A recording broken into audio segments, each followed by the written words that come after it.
Les matins de France Culture, Guillaume Erner. La guerre en Ukraine fait exploser l'inflation un peu partout dans le monde, mais aussi en France. Une hausse des prix qui, dans notre pays, a atteint 3,6% sur un an fin février. Elle devrait dépasser 4% en fin d'année, et notamment sur des matières premières, sur les hydrocarbures et sur des denrées alimentaire, avec une question qui se pose aujourd'hui à l'échelle du monde entier. Pour en parler, et nous sommes en compagnie de Sylvie Brunel. Bonjour. Bonjour. Vous êtes géographe, vous avez notamment publié Pourquoi les paysans vont sauver le monde aux éditions HarperCollins. C'est effectivement aujourd'hui la question des denrées alimentaires, des céréales et du blé notamment se pose avec une particulière acuité. Puis nous sommes en duplex avec Pascal Lamy. Bonjour.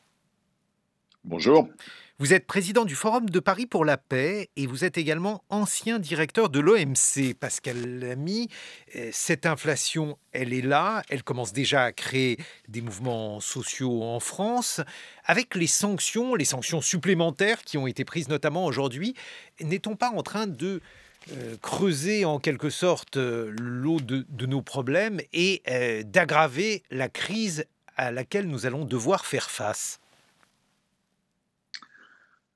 Oui, vous avez raison, les sanctions ne sont évidemment pas à sens unique, parce que dans les sociétés modernes, on n'échange pas des biens, des services, des informations, d'abord parce qu'on s'aime, mais parce qu'on en a besoin. Et donc, on a dans le cas russe une espèce d'échelle de sanctions, de pénibilité croissante pour ceux qui l'exercent, c'est-à-dire pour nous.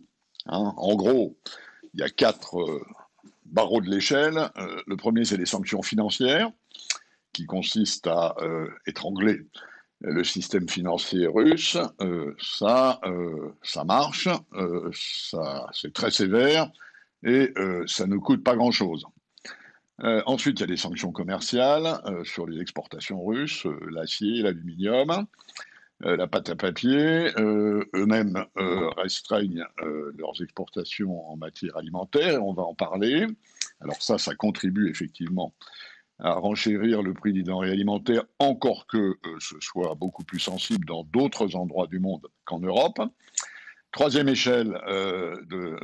barreau de l'échelle, les sanctions digitales, auxquelles il faut porter attention, qui ont l'avantage de rendre la vie des Russes très très compliquée dans des tas de domaines, évidemment, qui ont l'inconvénient de les enfermer dans la propagande russe. Et ça, il faut regarder les deux côtés de l'équation. Et puis enfin, la dernière échelle pour nous, Européens, qui est les hydrocarbures. Pour l'instant, les Européens n'ont pas mis en œuvre de sanctions sérieuses sur les hydrocarbures. Et c'est un problème, en tout cas de mon point de vue. Pour faire très simple, la guerre coûte à peu près $1 milliard par jour à la Russie. Et nous finançons les 2/3 de ce milliard quotidien en achetant à la Russie du pétrole, du gaz et du charbon. Alors, je ne dis pas que la solution est facile, je dis simplement qu'il faut avoir les ordres de grandeur en tête. Sylvie Brunel, sur le plan donc, des denrées alimentaires, les conséquences de cette crise sont déjà visibles et viennent s'ajouter à une augmentation des prix qui était déjà présente. Oui, on vient de connaître 2 ans de pandémie avec des confinements, avec une explosion du nombre des pauvres dans le monde entier. Vous souvenez-vous qu'en novembre 2020, le Programme alimentaire mondial, qui est de la plus grande organisation onusienne d'aide alimentaire au monde, a reçu le prix Nobel de la paix. Il y avait 100 millions de personnes qui étaient venues s'ajouter aux 800 millions de personnes qui souffraient de la faim. En France, c'est 1 million de personnes de plus qui se sont mis à basculer dans l'insécurité alimentaire avec des nouvelles populations. Et donc, aujourd'hui, l'invasion de l'Ukraine par la Russie, ça compromet le tiers du commerce mondial de céréales. En gros, on produit 2,7 milliards de tonnes de céréales dans le monde. Il y a à peu près 480 millions de tonnes qui sont échangées, donc 15% ou 20%, mais ces échanges conditionnent le prix de la nourriture partout dans le monde et notamment, il y a 150 pays qui sont importateurs de nourriture, qui sont des pays fragiles, avec des populations pour lesquelles le prix de la nourriture conditionne la paix sociale, avec aussi des situations qui étaient déjà en guerre, comme le Yémen, le Soudan du Sud, la Syrie, le Liban qui a connu, vous le savez, l'explosion des silos sur le port. Et donc cette situation est absolument dramatique. Le secrétaire général des Nations Unies a dit que nous nous préparions à des ouragans de faim, mais il a raison, c'est-à-dire que plus que jamais, l'arme alimentaire est revenue au premier plan des relations internationales. Mais alors quand vous parlez d'ouragans de faim, on comprend bien que le rôle de ces organismes soit justement de tirer une sonnette d'alarme. Mais sur quoi se fonde-t-on pour prévoir le pire ? Alors sur plusieurs choses. D'abord, beaucoup de ces pays, l'Algérie, l'Égypte, une partie de l'Afrique subsaharienne, étaient importateurs de blé et de maïs en provenance de Russie et d'Ukraine.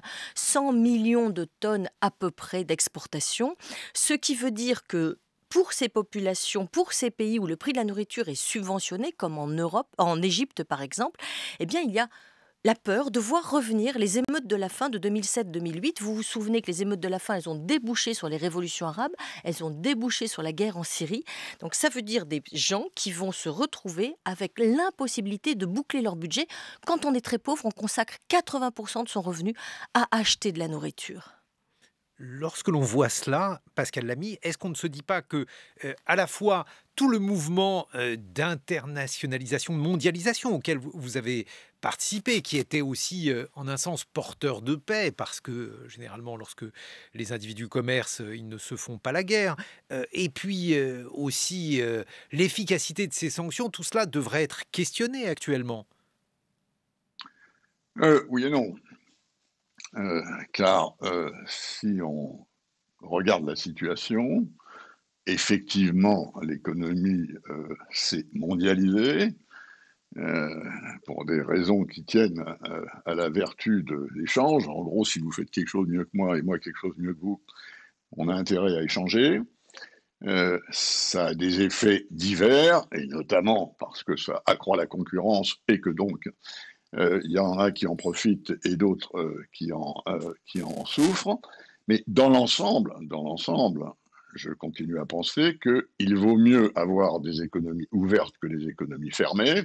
On a d'ailleurs un contre-exemple sous le nez d'économies fermées, et ça n'a strictement rien changé au régime politique dictatorial dans lequel il est, qui est la Corée du Nord.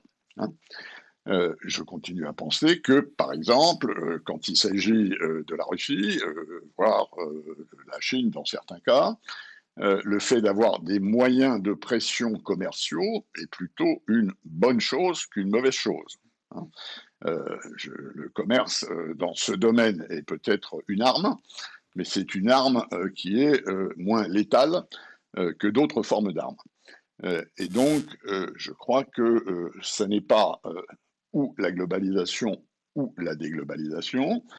Et je crois qu'un monde qui se déglobaliserait sous l'effet de cette invasion russe en Ukraine qui pousse les Européens dans les bras des Américains, de telle sorte que les Américains et les Européens poussent les Russes dans le bras des Chinois, et que tout ça amène à un espèce de gros bloc ouest et un gros bloc est, au passage validant le narratif russe selon lequel c'est un combat entre deux systèmes de valeurs contre la démocratie, contre le libéralisme, n'est pas une bonne chose.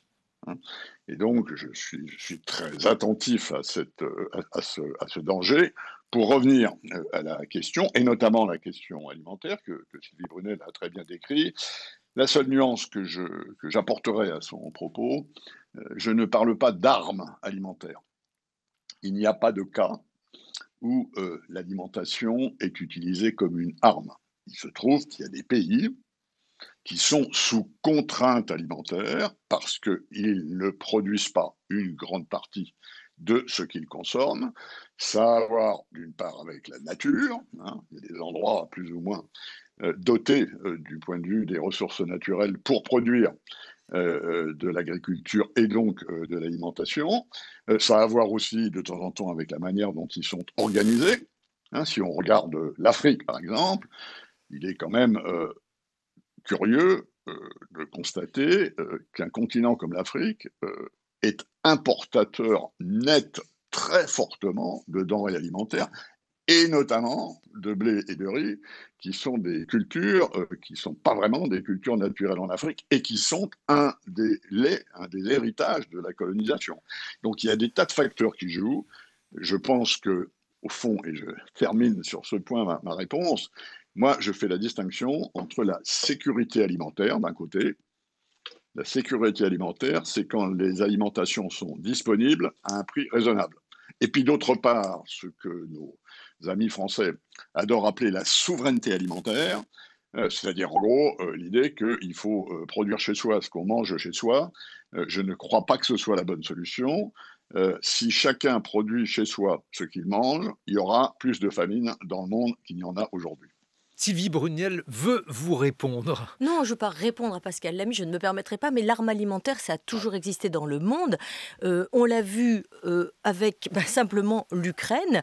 L'Ukraine a connu une famine terrible entre 1931 et 1933, avec 4 millions de morts.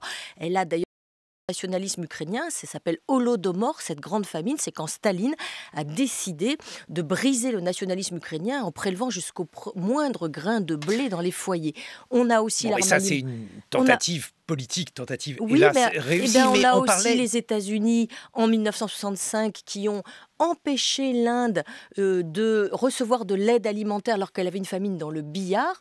L'Inde a été profondément meurtrie, il y a eu 100 000 morts et elle s'est lancée dans l'intensification des révolutions vertes. Et on a eu très récemment les sanctions prises par l'Europe contre la Russie après l'annexion de la Crimée en 2014. La Russie était alors le premier importateur de nourriture au monde.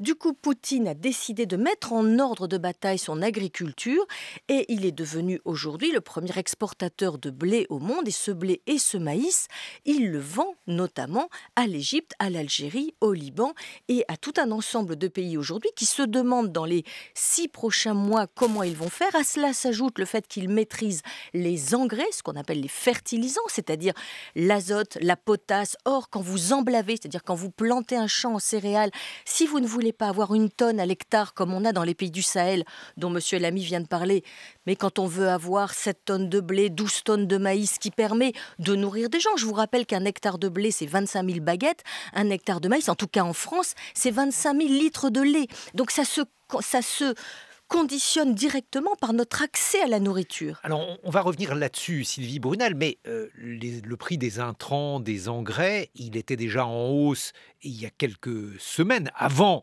cette crise ukrainienne, pour des raisons qui ne tiennent donc pas à ce qui est en train de se dérouler. Bien sûr, mais il flambe. Vous avez commencé la matinale par un reportage sur ce que vous avez appelé l'agriculture industrielle. Moi, je m'insurge contre ce terme. Nous avons en France des éleveurs de porcs, de poulets, de bovins, qui sont au contraire des gens qui pratiquent une agriculture sociale, une agriculture familiale. Vous savez que pour les consommateurs, si l'agriculture française, oui, l'agriculture française. On a vu des reportages, par exemple, mais sur bien des sûr, élevages. Mais les organisations welfaristes ont tout à fait raison de dire attention, il y a des excès. Mais sachez qu'en France, le troupeau de vaches moyen, c'est 60 vaches. L'exploitation agricole moyenne, c'est 69 hectares. Nous sommes une des agricultures qui reste familiale, qui est extrêmement variée, avec une grande diversité de modèles.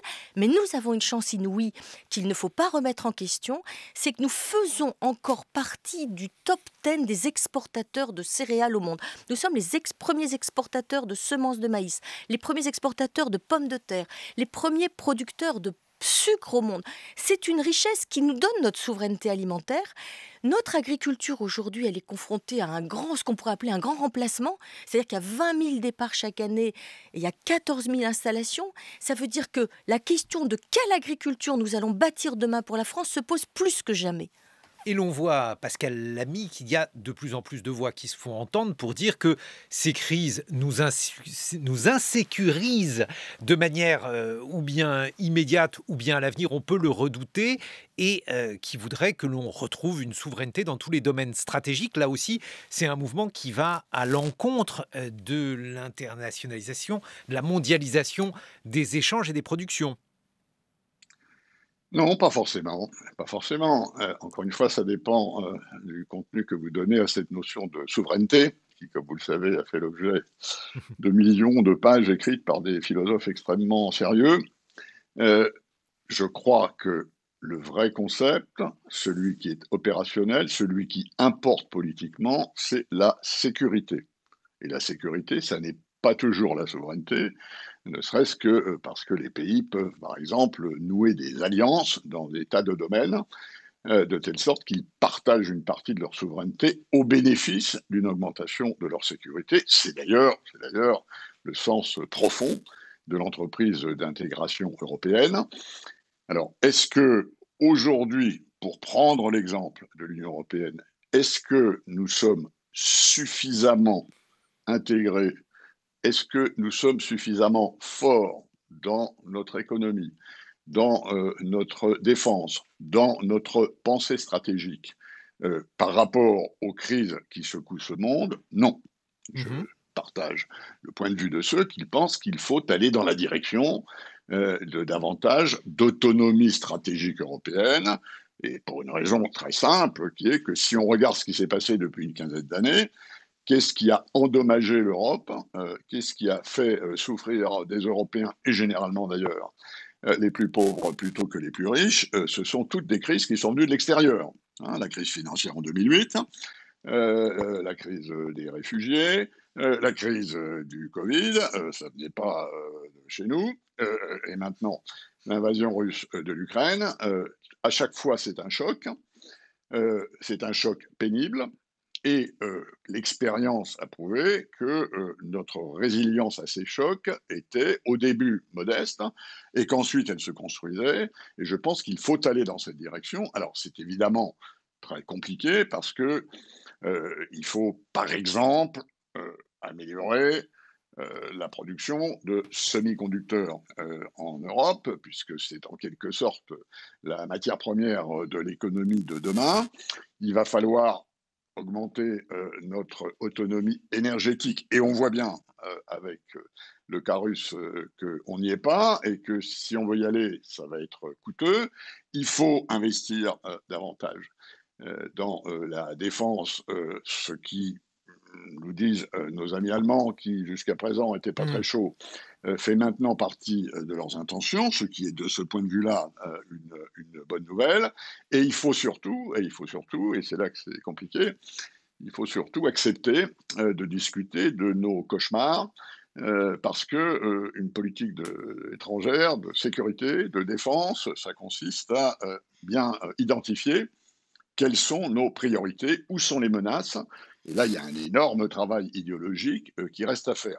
Pour autant, une Union européenne avec davantage d'autonomie stratégique doit rester ouverte sur le monde de tas de points de vue, économique, culturel, digital. Et donc, je ne crois pas que ce soit ou. Eh bien, on va voir comment, dans ce cas-là, on pourrait imaginer à la fois de composer avec ce que vous avez appelé nos cauchemars, Pascal Lamy, et puis aussi les réalités économiques. Nous retrouvons Sylvie Brunel. Je rappelle que vous êtes géographe. Pourquoi les paysans vont sauver le monde? C'est le livre que vous avez publié aux éditions HarperCollins. Et puis Pascal Lamy, président du Forum de Paris pour la paix et ancien directeur de l'OMC, dans une vingtaine de minutes pour évoquer les autres pistes et la manière dont la question de la souveraineté économique, souveraineté alimentaire se pose aujourd'hui, notamment en France, à la faveur de la campagne pour l'élection présidentielle. Il est 8h sur France Culture. Excellent réveil à tous. 7h, 9h. Les matins de France Culture, Guillaume Erner. Et l'on continue d'évoquer les conséquences de la guerre en Ukraine, les conséquences des sanctions également sur la manière dont l'économie mondiale en général et l'économie française en particulier réagissent à ces phénomènes. Nous sommes en compagnie de Pascal Lamy, ancien directeur de l'OMC et actuel directeur du Forum de Paris pour la paix, et de la géographe Sylvie Brunel qui a notamment publié « Pourquoi les paysans vont-ils sauver le monde ?» J'ai sous les yeux un article de Libération, Pascal Lamy, un article qui cite l'ouvrage de l'historien Nicolas Smölder sur les sanctions économiques et sur les conséquences. Et cet article dit notamment qu'un effet des sanctions peut être de pousser les pays à la guerre au lieu de les en dissuader. Et il donne par exemple le cas de l'Italie en 1935 qui a amené les nazis à lancer un plan quadriennal l'année suivante dont le but était justement de construire une économie de guerre. Est-ce que là aussi on n'a pas tendance à durcir le dur, en l'occurrence donc la Russie de Poutine ?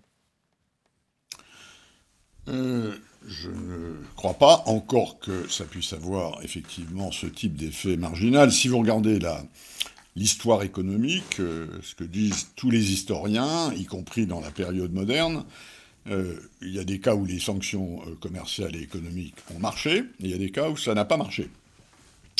Un exemple où ça a bien marché, ça a été quand il a fallu mettre fin à l'apartheid en Afrique du Sud. C'est parce que les interlocuteurs économiques, commerciaux, politiques de l'Afrique du Sud de l'époque ont décidé d'exercer des sanctions commerciales que le régime a changé. Ça n'a pas changé quand les Américains ont fait un embargo sur Cuba. Ça a plutôt bien marché dans le cas de l'Iran pour les amener à la table de négociation pour limiter leur programme nucléaire. En gros, ça marche quand les partenaires économiques et commerciaux sont suffisamment nombreux pour exercer la pression nécessaire, tout en reconnaissant que ceux qui dérouillent dans ces cas-là sont souvent la partie des populations qui est la moins favorisée, la plus pauvre. Dans le cas de la Russie, pour l'instant, ces sanctions exercent un effet de pression qui devrait, à un moment donné, amener M. Poutine à la table de négociation, avec évidemment une précaution à prendre. Quand on parle de sanctions, c'est qu'il ne faut pas qu'il y ait trop de fuites de sanctions. Or, dans le cas russe... De fuites de sanctions, vous voulez dire des... un gros point d'interrogation chinois. Eh oui. Nous avons un gros point d'interrogation chinois. Jusqu'à présent, la Chine a tenu une attitude extrêmement ambiguë vis-à-vis de l'invasion russe en Ukraine. Si les Chinois devaient aider les Russes sur le plan financier, sur le plan économique, sur le plan commercial, alors effectivement, toute une partie de cet effort, qui est le seul moyen de pression que nous ayons pour l'instant, nous les Européens, le seul moyen de pression que nous avons sur la Russie de M. Poutine et sur M. Poutine, ce sont ces sanctions. Il faut bien regarder la situation comme elle est. Nous n'allons pas, parce que notre attitude en matière de stratégie et de défense nationale et européenne et américaine, notre posture est une posture de défense, pas une posture d'attaque. Et donc, la seule arme que nous puissions utiliser pour l'instant, c'est effectivement cette arme économique. Avec, donc, comme vous le dites, comme on le dit, un espoir de réussite qui n'est pas aussi important qu'on aurait pu l'imaginer. Et puis une première quand même, Pascal Lamy, aussi le fait que les sanctions, elles soient durant la guerre. Parce que la question donc des sanctions traditionnelles, elle se pose généralement après coup, avec aussi parfois des demandes de réparation.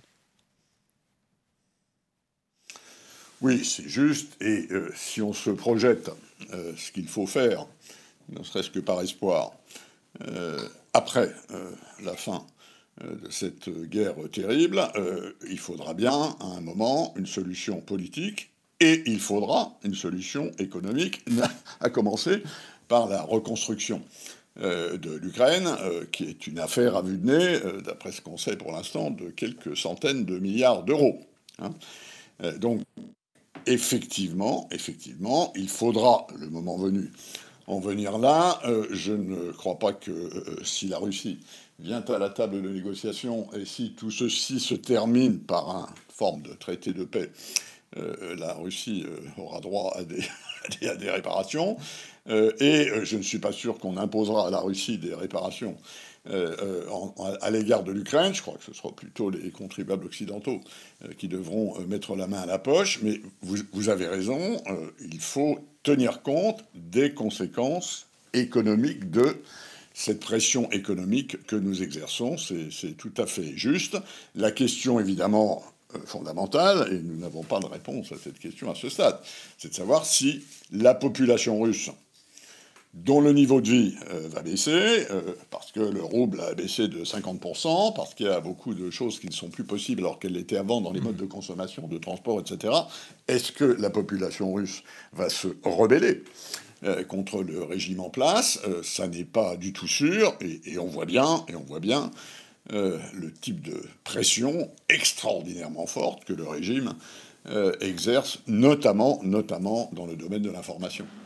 Et oui, c'est une conséquence aussi, Sylvie Brunel. On a évoqué les conséquences agricoles, les conséquences également qui peuvent faire redouter des crises alimentaires profondes. Dans quel pays, si on devait faire une carte des pays qui seraient les plus touchés par cette crise alimentaire consécutive à la guerre en Ukraine, quel serait ce pays? Alors, vous avez parlé de l'Égypte, bien sûr, mais il faudrait parler aussi du Liban, du Yémen, de l'Algérie.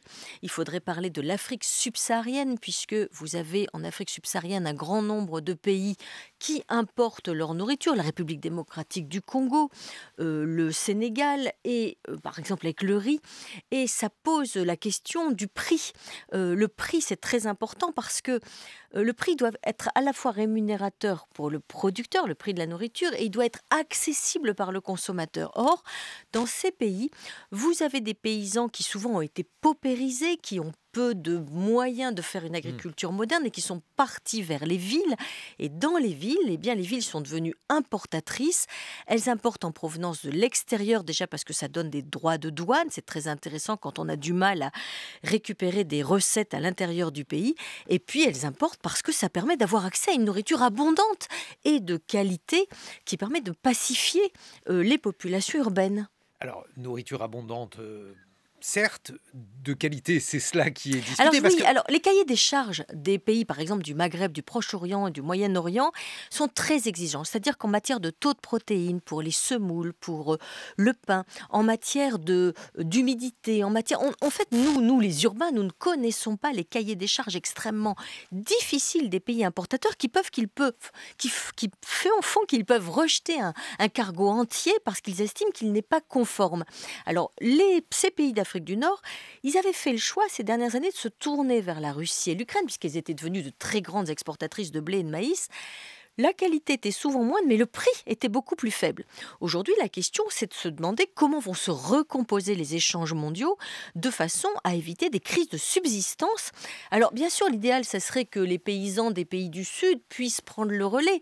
Le problème, c'est qu'aujourd'hui, dans les campagnes, eh bien, on est encore très pauvre et qu'on a du mal à approvisionner les villes. Mais alors, ça veut dire que, finalement, le boulevard pour l'agriculture productiviste, pour celles qui utilisent... Je sens que vous me titillez. Alors, je vais vous dire, je ne suis pas, la forcenée de l'agriculture productiviste. Je pense juste qu'une agriculture, elle doit être performante. C'est-à-dire qu'elle doit d'abord faire vivre celui qui la produit. Elle doit aussi lui apporter du respect, le respect pour tout ce qu'il met en œuvre pour nous nourrir, et de la reconnaissance, parce que cette agriculture, et je pense que vous pensez à l'agriculture française, c'est une agriculture qui associe une grande diversité de modes de production. Vous, les intellos parisiens, pardon Guillaume, vous avez essayé pendant des mois, voire des années, de nous vendre du circuit court, de la montée en gamme, du bio, ce qui est tout à fait respectable. Je pense qu'il y a beaucoup de Français, notamment pendant la crise du Covid, qui se sont tournés vers ces modes-là, qui ne sont pas des modes d'ailleurs Attendez, complètement... Guillaume, ils se sont tournés pendant le premier confinement vers les magasins paysans et ça a été super. Et les paysans y ont vu une opportunité d'être reconnus parce qu'eux, ils ne se sont pas mis en chômage technique, etc. Sauf qu'au troisième confinement, qu'est-ce qu'on a vu? On a vu l'explosion du discount.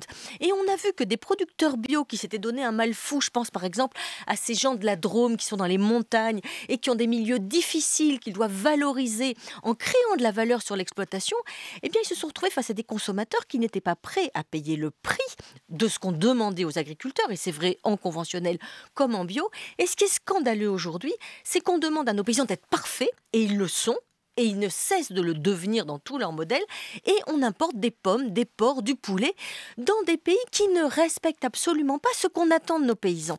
Donc quel que soit le modèle, d'abord, il faut respecter le travail de l'agriculteur français. Deuxièmement, il faut arrêter de le critiquer, de le traiter comme un bouseux, un pollueur, un empoisonneur, parce qu'aujourd'hui, pour être un agriculteur, il faut être bon en tout. Troisièmement, il ne faut pas le transformer en décorateur de la nature, parce que bien sûr qu'il rend des services environnementaux, de biodiversité, de captation de carbone, et toutes les solutions du développement durable aujourd'hui sont dans nos campagnes. Mais un agriculteur, la première chose qu'il fait, c'est qu'il nous nourrit.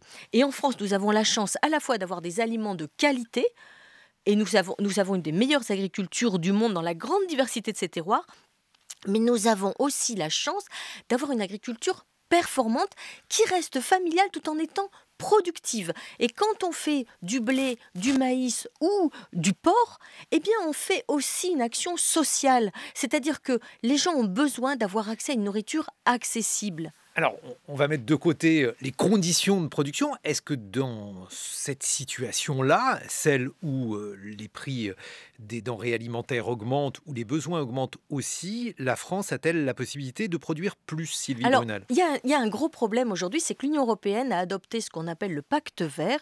Et ce pacte vert, il réoriente résolument l'agriculture européenne vers le verdissement. On dit qu'il faut baisser de 10% les terres cultivables, qu'il faut passer 25% en bio, qu'il faut réduire de moitié les engrais et les produits de traitement.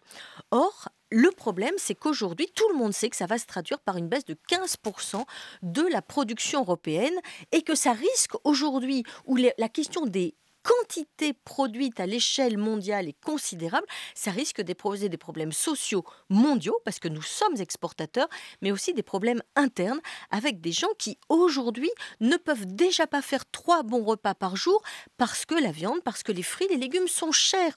Donc il faut faire très attention et peut-être se demander si ces agriculteurs, et si vous êtes allé au salon de l'agriculture, vous verrez que la question du verdissement, de la transition écologique est dans toutes les filières, dans toutes les régions, eh bien se demander si ces agriculteurs, on ne doit pas leur dire, écoutez, on va vous lâcher un petit peu la grappe sur la question des traitements, parce que la pression parasitaire, eh bien on voit bien le datura, les pucerons. Vous voyez, vous y venez. Mais oui, on mais va vous bien lâcher sûr. la grappe.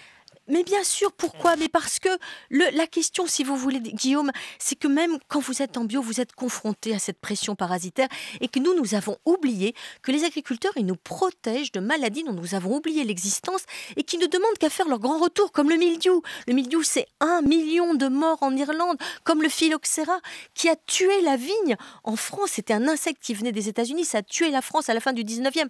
Ça veut dire que face à ça, il faut évidemment du biocontrôle, il faut de l'agriculture de précision, il faut des drones, mais il faut surtout des moyens et de la reconnaissance. Et cette agriculture, il faut que nous en soyons fiers à un moment où elle est confrontée au fait que la moitié des agriculteurs vont partir en retraite dans les 10 prochaines années. Il faut qu'elle reste attractive. Il faut savoir que nos agriculteurs, ils sont excellents, que ce sont vraiment les meilleurs du monde. Il faut les regarder différemment et travailler avec eux. Donc un changement des règles ou des modes de production agricole peut-être. Pascal Lamy, sur le plan, cette fois-ci industriel, par exemple, la une des Échos d'aujourd'hui sur la question des semi-conducteurs avec, selon le journal Les Échos, l'Europe qui reviendrait dans la course parce qu'on se rend compte qu'il y a des domaines stratégiques qui sont aujourd'hui largement captés par Taïwan étant en risque avec la Chine. Il y a aujourd'hui une volonté d'en finir avec un certain nombre de règles de la mondialisation. Est-ce que ça ne va pas, là aussi, rebattre complètement les cartes ? Je ne crois pas, mais je vais développer un peu cette réponse. Auparavant, pour répondre à Sylvie Brunel, qui mettent en cause le pacte vert, c'est-à-dire cette idée, cette grande stratégie européenne qui consiste à adopter des modes de production, y compris agricoles, plus favorables à l'environnement. Je ne suis pas d'accord avec un de ces points. Lorsque vous dites, Sylvie Brunel, que tout le monde sait qu'améliorer l'impact environnemental de l'agriculture européenne, ça va mener à une baisse de 15%, ceci est totalement inexact. Alors, tout le monde ne sait pas réduire ça. de 10% les terres agricoles, monsieur Lamy, c'est bien sûr réduire la capacité de production. Passer à 25% en bio, c'est passer de 3 tonnes hectares à 7 tonnes hectares. Sylvie Brunel, oui, mais non, mais... oui. Je suis désolé, mais je suis à distance. Et donc oui, j'en profite. Handicapé pour vous répondre.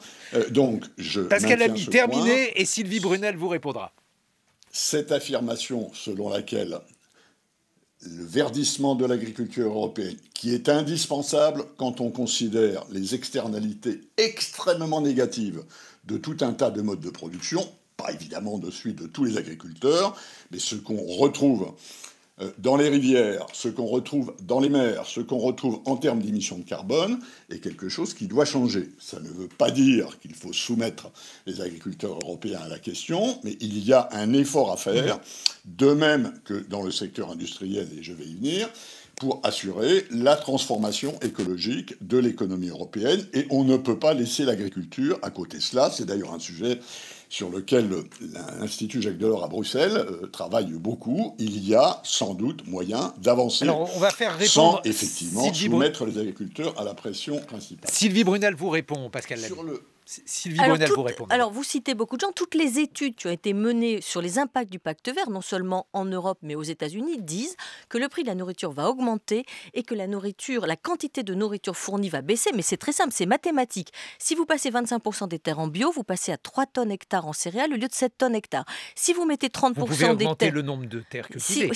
Alors, si vous baissez de 10% les terres cultivées, évidemment, ça ajoute aussi la capacité de non produire. Et puis, si vous passez 30% des terres en zone protégée, eh bien, ça veut dire que vous cessez d'associer l'agriculteur justement à la protection des écosystèmes. Et je ne suis pas d'accord vous pouvez faire quand vous dites... Attendez Guillaume, je ne suis pas d'accord quand on dit que l'agriculteur ne fait pas des efforts. Aujourd'hui, toutes les filières sont en ordre de bataille depuis 10 ans pour verdir, pour travailler sur une agriculture de précision. Et s'ils en ont assez, parce qu'ils ont l'impression que plus ils en font, plus on leur en demande. Et les bio, par exemple, on a parlé beaucoup des bio, ils sont concurrencés aujourd'hui par un bio industriel qui vient d'autres pays. Et même eux, ils sont sabotés par cette vision élitiste de l'agriculture. Pascal Lamy, sur l'autre volet, le volet industriel cette fois-ci. Finissons sur ce point, parce que c'est évidemment un point très important, surtout à la veille d'élections présidentielles dans lesquelles les agriculteurs français jouent un rôle important, comme on le sait. Madame Brunel, je crois qu'il ne faut pas limiter la question de l'impact environnemental de notre modèle agroalimentaire à l'agriculture. Ce qui compte, c'est l'alimentation. Et l'alimentation, c'est pas juste l'agriculture.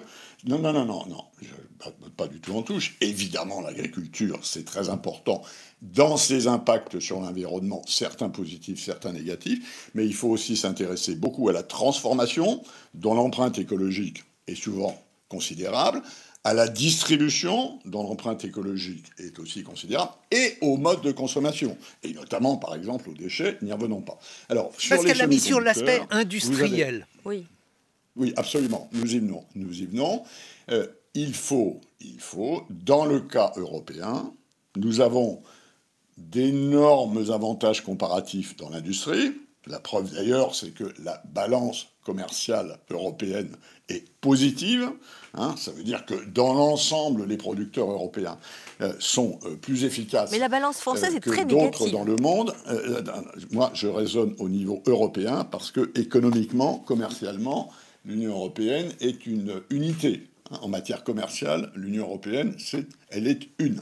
Il y a des secteurs dans lesquels nous importons trop, d'où un certain nombre de fragilités qui ont été notamment révélées dans le cas du Covid. C'est le cas pour certaines catégories de médicaments, c'est le cas pour certaines catégories de semi-conducteurs, et il faut effectivement, dans ces domaines, c'est d'ailleurs le cas.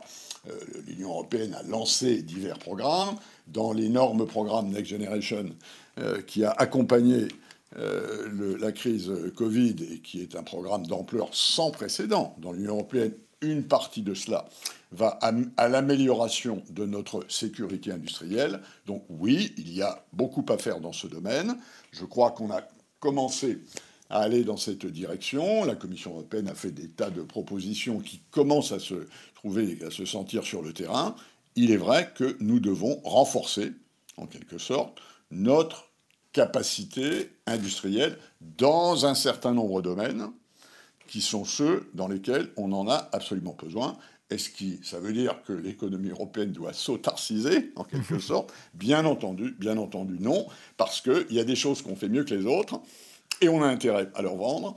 Il y a des choses que les autres font mieux que nous, et en gros, on a intérêt à leur acheter. Merci beaucoup.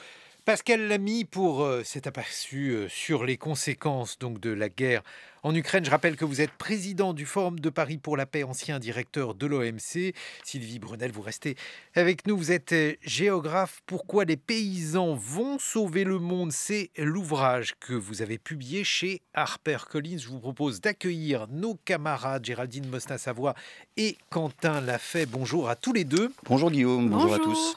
Quentin, vous voulez évoquer, je crois, un nouveau jeu. Et oui, on parle ce matin de Farming Simulator, un jeu devenu best-seller au fil de ses déclinaisons, un jeu qui participe à recréer l'attractivité du métier d'agriculteur. Et vous, Géraldine, dans votre carnet de philosophie, vous avez pris une décision, ce qui est une bonne chose déjà. Oui, une très très belle décision. C'est un début. C'est pas mal. Je vais essayer de comprendre ce qu'on entend par petits gestes du quotidien. Dans quelques instants. France Culture. L'esprit d'ouverture.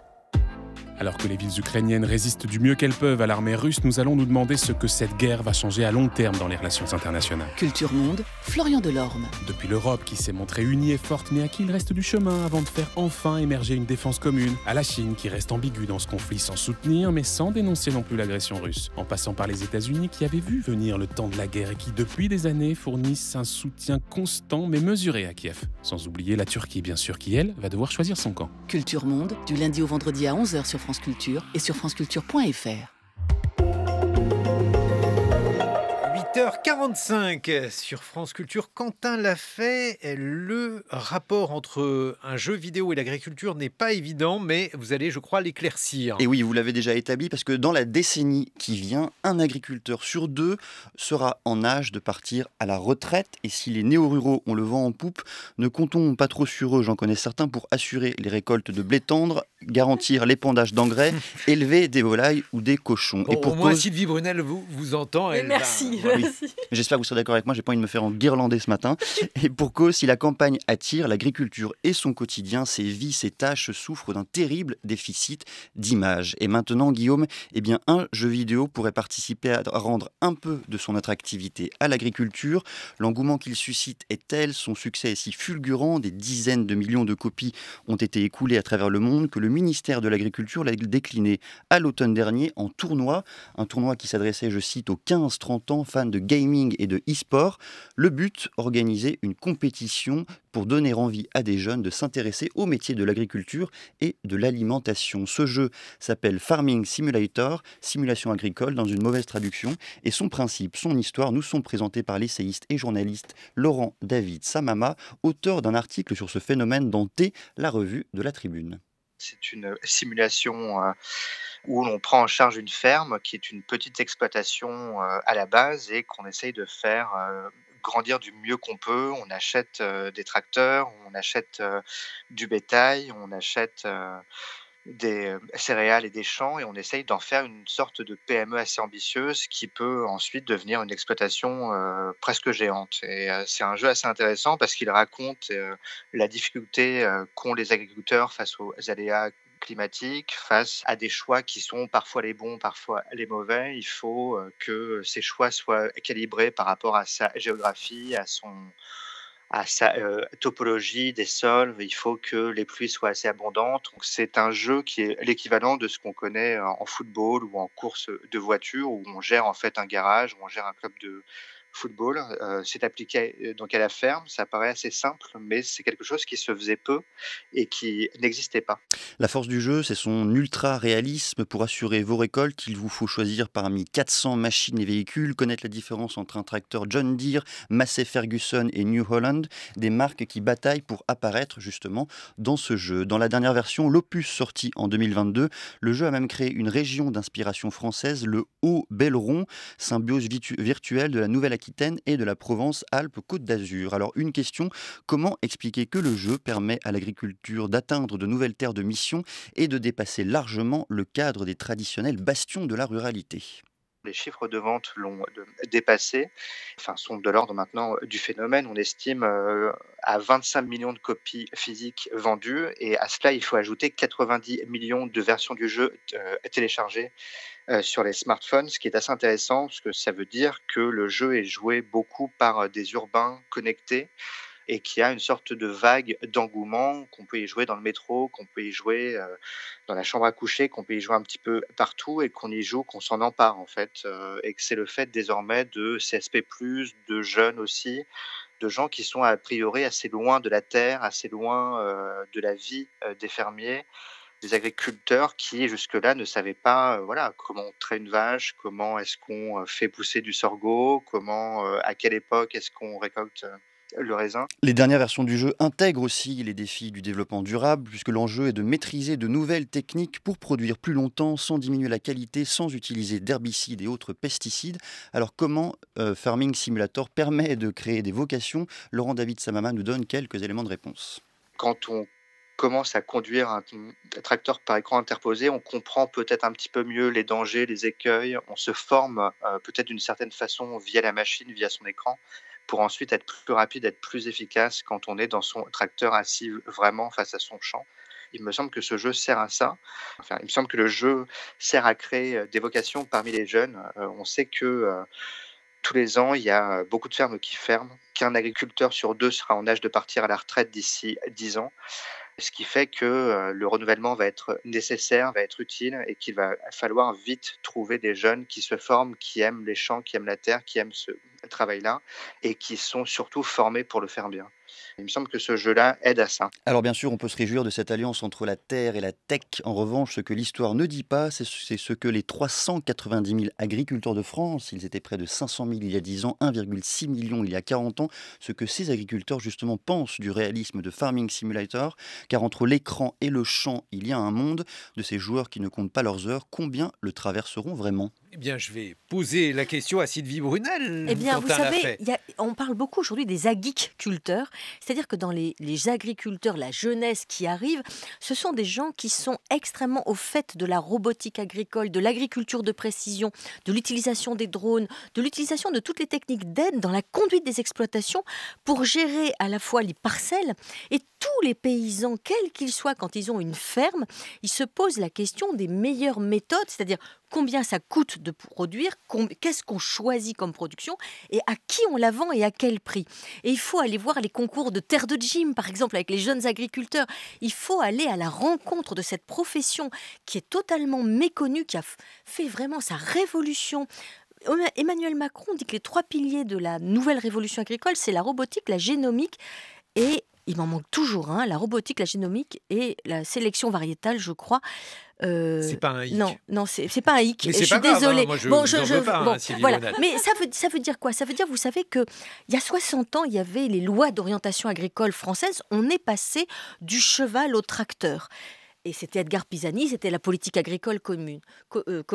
Aujourd'hui, on est dans une 3e révolution agricole qui fait que les coopératives d'utilisation du matériel agricole, elles se posent la question de comment mettre à ces agriculteurs accès à des techniques qui sont quand même assez chères, il faut bien le dire. Donc il faut les mutualiser. C'est ça quand même qui est étonnant, Sylvie Brunel, quand on voit le prix d'un tracteur. Exactement. Un tracteur, c'est 300 et il en faut de plus en plus. Mais est-ce que ça n'est pas aussi une manière d'endetter encore plus les agriculteurs? Mais alors attendez, il faut être cohérent. De les obliger à rentrer finalement dans une spirale. Non, mais il faut être cohérent. On ne peut pas dire aux agriculteurs, on ne veut plus que vous utilisiez des produits de traitement parce que c'est de la chimie, etc.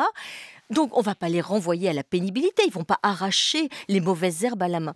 Donc, il faut des machines, des hersétries, des houes rotatives, des identifications sur la parcelle de là où vous avez le plan de Datura pour qu'on n'enlève que le plan de Datura. Ça demande des moyens techniques. Et ces moyens techniques, ils sont d'autant plus importants qu'on leur refuse en plus le génie génétique pour avoir des plantes résistantes à la pression parasitaire.